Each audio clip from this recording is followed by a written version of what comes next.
اور 7ویں سال کے قحط کے موقع پر ملک مصر کے حالات یہ تھے کہ لوگوں کی نقد رقم درہم و دینار، اس کے یوسف علیہ السلام مالک، ان کے زیورات اور جواہرات کے یوسف علیہ السلام مالک، ان کے چوپاؤں جانوروں اور مویشیوں کے آپ مالک، عوام کی لونڈیوں اور غلاموں کے آپ مالک، ان کی زمینوں اور جائیدادوں کے آپ مالک، ان کی اولادوں کے آپ مالک، اور ساری عوام آپ کی ملکیت۔ یوسف علیہ السلام نے اس موقع پر بادشاہ مصر سے فرمایا، اب ان لوگوں اور ان کے مال و اسباب، زیورات اور جائیدادوں کے بارے میں تیری کیا رائے ہے؟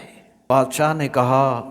جو آپ کی رائے ہے، ہم تو آپ کے تابع ہیں۔ پوری انسانی تاریخ میں یوسف علیہ السلام نے قحط کی تکمیل کے 7ویں سال جو تاریخی فیصلہ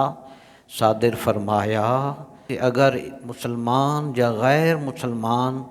حکمران جب بھی اس سورہ یوسف کو پڑھ کر اس فیصلے کو پڑھیں گے، کم از کم آنکھیں کھل جائیں گی اور اللہ کے پیغمبر کی عظمت بھی سامنے آئے گی،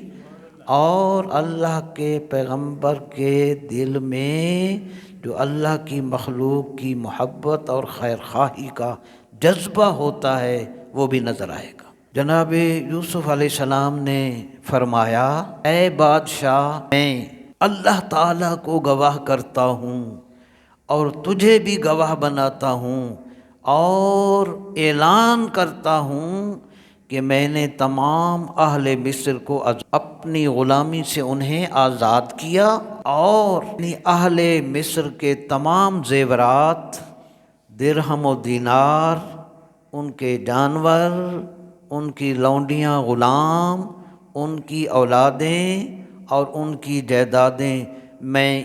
یہ سب کی سب ان کو واپس کرنے کا اعلان کرتا ہوں۔ فرمایا کہ آج سے یہ تمام پبلک اپنی اپنی چیزوں کے یہ لوگ خود مالک ہیں، میں مالک نہیں ہوں۔ زمینیں واپس، جائیدادیں واپس، درہم و دینار واپس، ہر چیز واپس کر دی، آؤ اپنی اپنی چیزیں واپس لے لو، قحط بھی ختم، چیزیں واپس۔ یہ ہے تاریخی فیصلہ جناب یوسف علیہ السلام کا۔